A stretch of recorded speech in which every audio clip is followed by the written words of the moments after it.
Bonjour tout le monde et re-bienvenue dans un nouvel épisode de votre émission Portrait d'Ottawa. Alors aujourd'hui, je pense, Mehdi, le programme il est assez intéressant. Oh oui. Nous avons deux femmes qui portent deux projets différents, mais qui ont toutes les deux la même passion et qui, qui portent leur projet avec autant d'amour. Absolument. On a qui au programme? Qui on a invité Écoute, aujourd'hui, Mehdi? Aujourd'hui, nous avons deux invités qui vont nous porter dans une histoire d'entrepreneuriat et qui vont partager avec nous leurs expériences. Donc, nous allons en deuxième partie voir Lexine et elle va nous transporter dans son monde. Dans son univers Tout à rayonnant, pétillant. Mais bien avant, nous allons découvrir aujourd'hui c'est quoi Mosaïque. Mosaïque Academy. Et là, quand on parle de Mosaïque Academy, ça veut dire qu'il y a de l'académique dans l'histoire, n'est-ce pas? Bonjour Naël. De l'éducation. Bonjour. Bonjour et bienvenue sur le plateau et dans Portrait d'Ottawa. Merci. C'est un très grand plaisir de t'avoir avec nous. Likewise, merci. Moi aussi, ça me fait super plaisir d'être là avec vous. Alors, Naël, on veut que tu nous expliques un peu, que tu nous racontes ton histoire. Ah, mon histoire commence au Canada depuis... elle a commencé à 3 ans. Okay. Donc, je suis venue avec mes enfants, mon mari, mes 4 enfants. Oui. Et on est installés depuis 2022, ici au Canada. Donc, je viens d'Algérie. Et je ne suis pas venue jeune, donc j'ai une longue... Mais tu es jeune, pardon? Carrière-wise, okay, c'est pas très jeune. Voilà, j'ai commencé ma carrière dans l'éducation depuis 2002.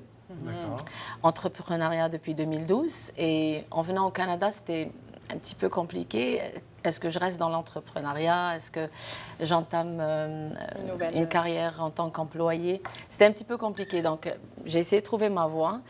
Et finalement, j'ai opté... C'est toujours difficile, surtout pour les personnes qui ont testé l'entrepreneuriat, de rebondir et aller vers le salariat. Dans l'autre sens, c'est plus simple, mais c'est compliqué de... C'est pas l'autorité, c'est juste qu'on est habitué à prendre les devants, on est habitué à prendre les décisions. Ouais, ça flexibilité, ça peut ne pas plaire beaucoup aux employés, aux boss.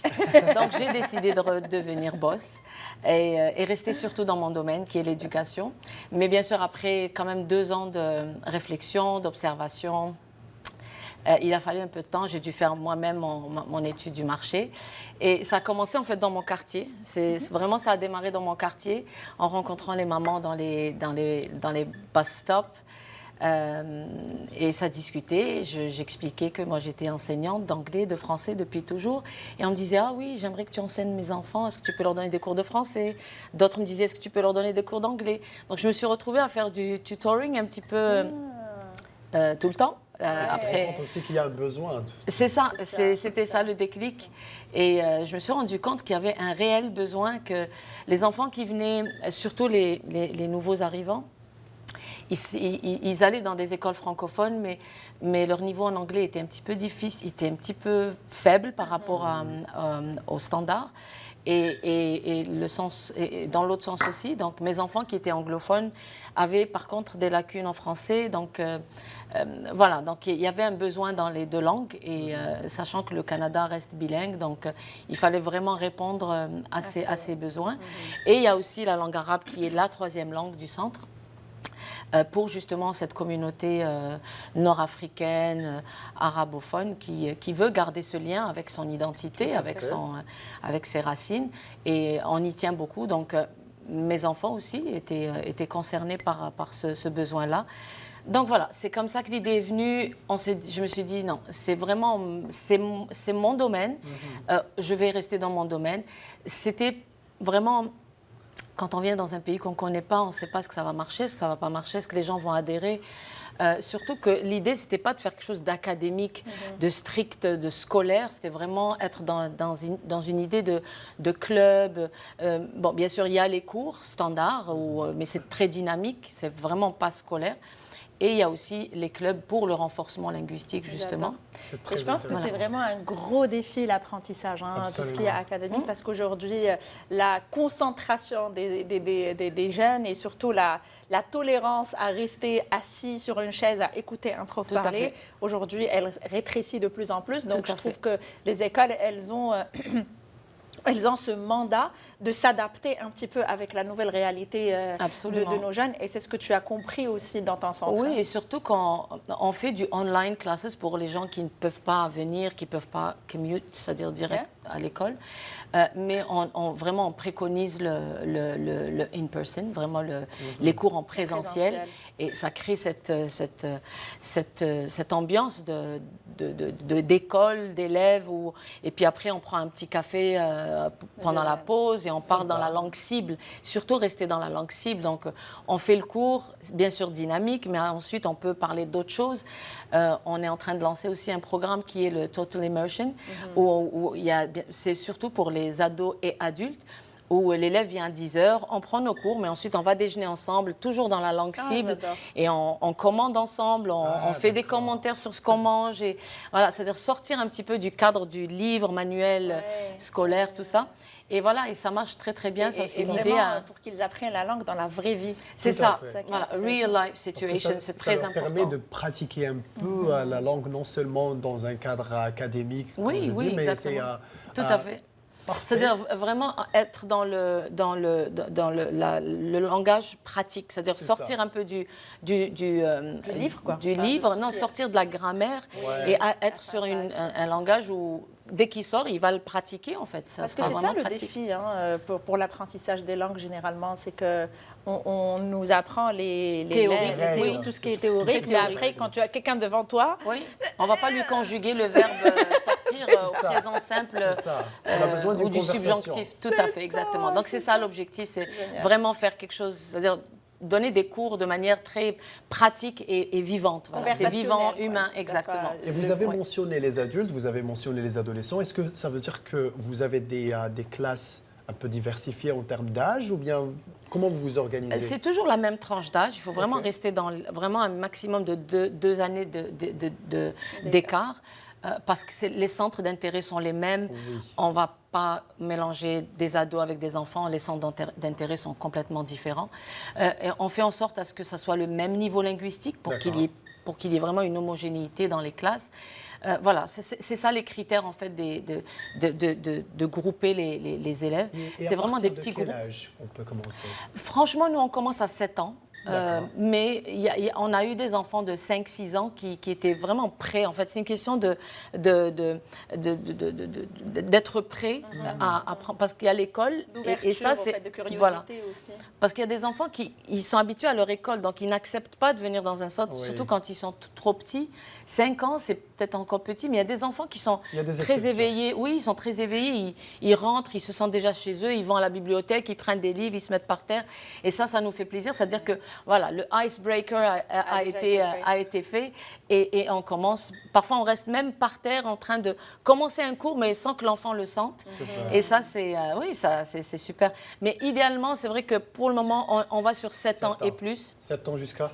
Jusqu'à 100 ans, si on veut apprendre une langue à 100 ans, oui, avec plaisir. J'ai fait exprès de mentionner pour dire qu'il n'y a pas d'âge d'apprendre. Il n'y a pas d'âge, exactement. Et il y a aussi le côté professionnel, c'est-à-dire les corporates qu'on va lancer plus tard. On va se concentrer sur la communauté pour le moment et ensuite on va aller sur le côté corporate. Alors, généralement, les étudiants, quand ils viennent dans votre centre, c'est quoi les difficultés que vous trouvez, au fait, que vous relevez chez vos clients? Alors, on a 2 catégories d'élèves. Il y a des élèves qui sont dans les écoles francophones, dans les commissions francophones.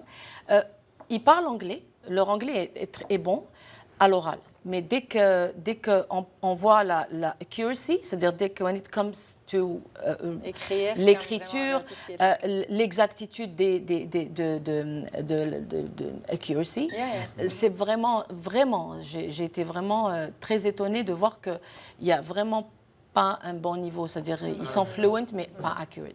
Donc on travaille sur la accuracy, on travaille sur le writing aussi parce que ils ont aussi des difficultés. Pareil pour le français. Voilà, c'est ce que j'allais pareil dire, pour le français. Les 2 langues, ok. Pareil pour le français. Le niveau de français, moi je suis pas dans la critique, mais je pense que c'est vraiment le curriculum qui est comme ça.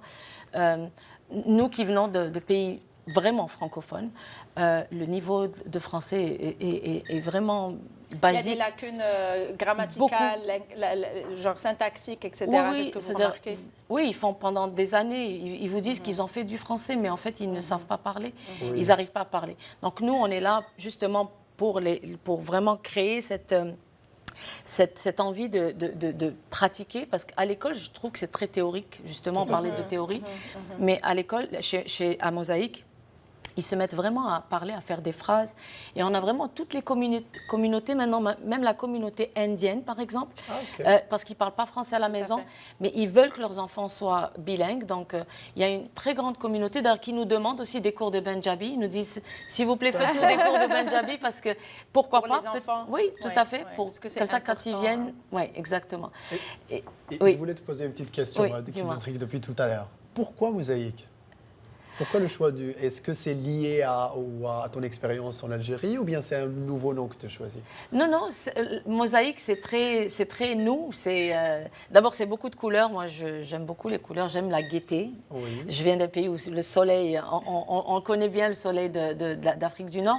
Et la mosaïque, peut-être c'est parce que c'est de chez nous. Zleï, de chez nous, c'est la mosaïque, c'est de chez nous. Donc, moi, tu sais, c'est un petit peu un côté juste identitaire. D'accord. Moi, je pense, j'aime appeler le Canada un pays, une mosaïque multiculturelle, parce que c'est vraiment ça, je trouve. Aussi, c'est cette richesse, au fait, multiculturelle qu'il y a, tout à fait. serait-ce que sur le plateau qu'on a aujourd'hui, mais vraiment même à l'extérieur, dans la rue, tu trouveras c'est la beauté de la Canada, diversité. et Ottawa particulièrement.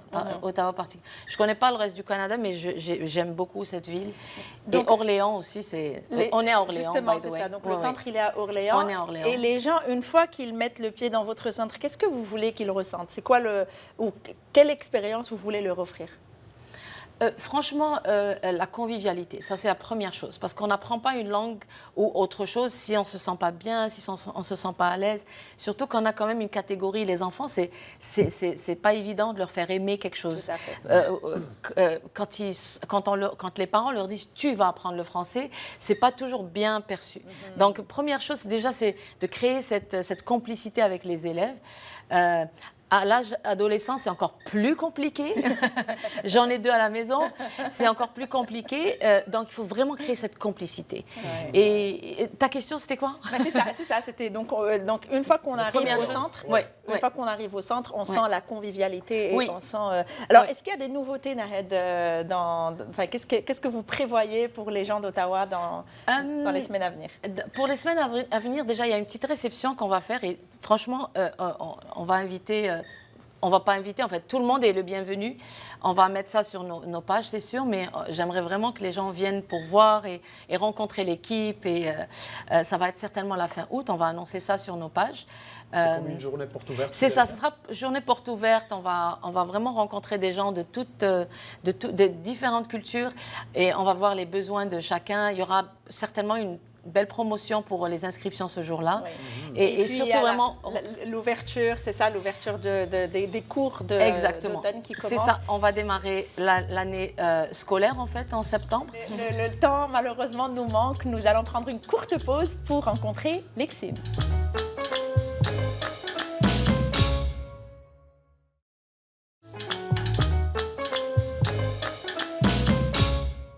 De retour parmi vous et maintenant nous allons découvrir l'univers de la pétillante, bubbly Lexine. Et on le voit d'ailleurs avec ses couleurs, mais pas que. Je pense que sa personnalité ne laisse personne indiscret ou inaperçu.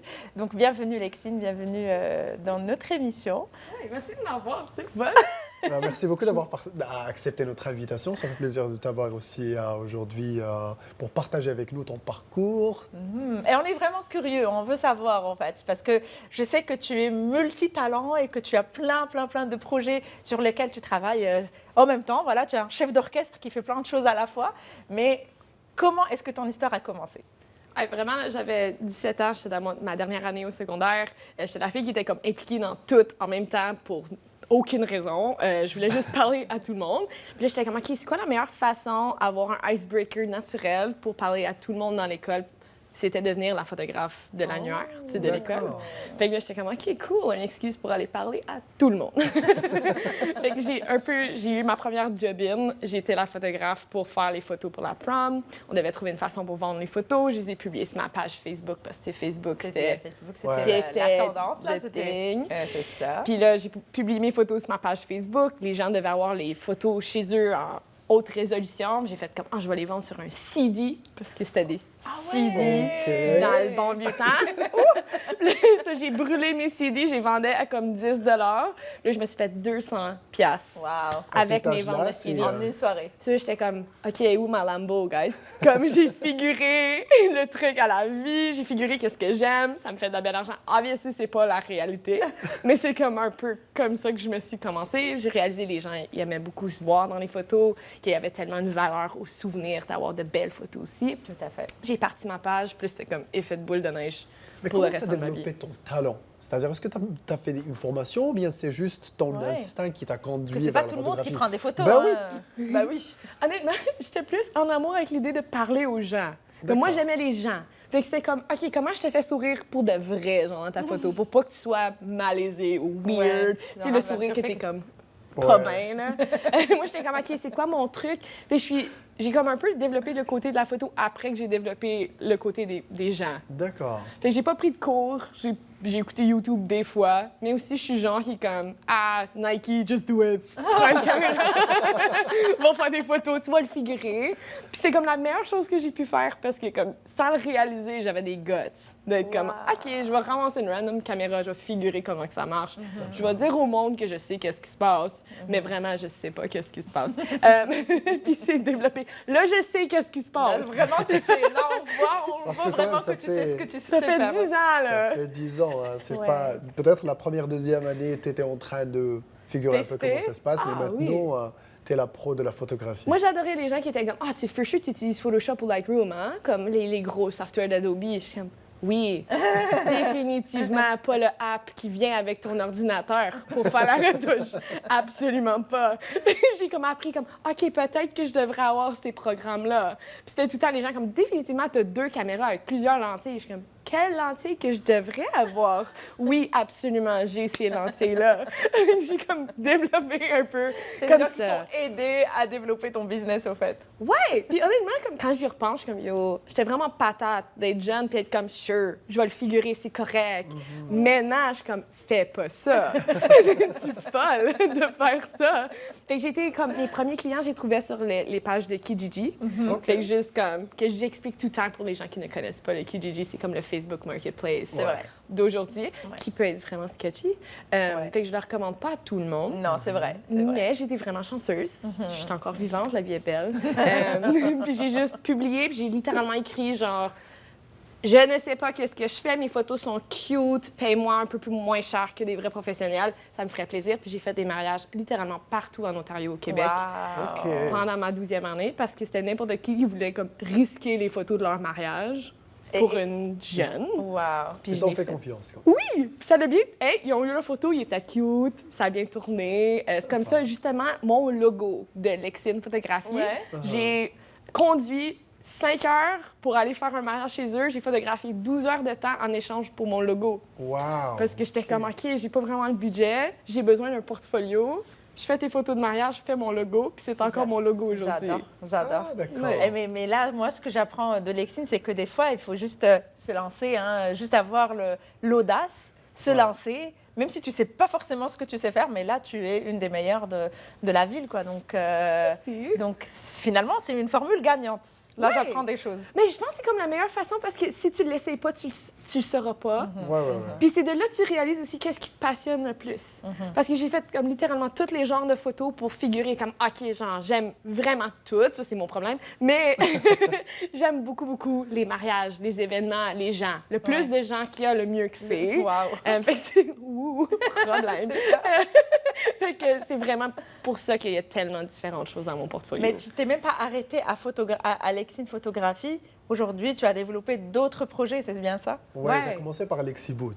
Oui, fait que Lexiboo, je l'ai dit comme une entreprise sœur, comme mon sister business. J'aime vraiment mon propre nom, fait que j'étais comme, OK, comment mettre mon nom dans une autre entreprise? Donc, ça vend bien, je trouve. Oui. Mais c'est pour, c'est de location de photobooth pour des événements. D'accord.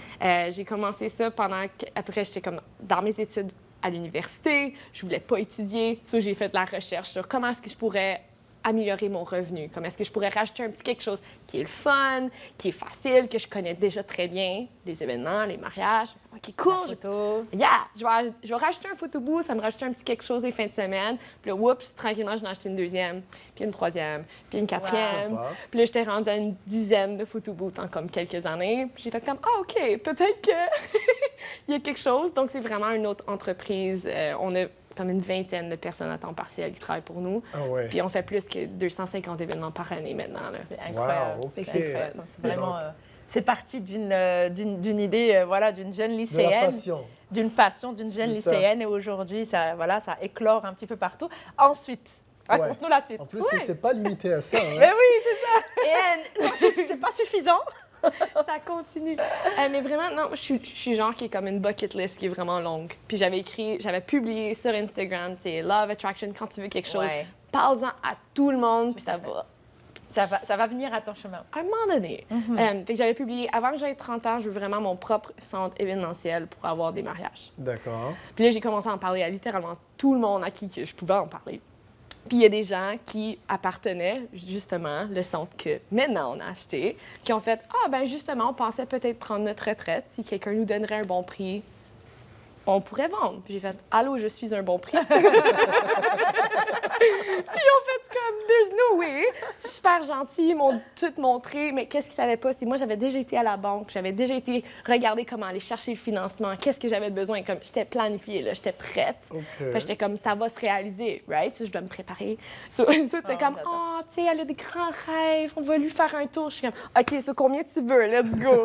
Parlons business, là, Ok. parlons argent. Business. Fait que là, j'ai acheté le domaine. Je suis arrivée à la maison, je n'étais pas encore fiancée, mais j'ai dit à mon maintenant mari, hey, en passant, j'achète un domaine de 55 acres.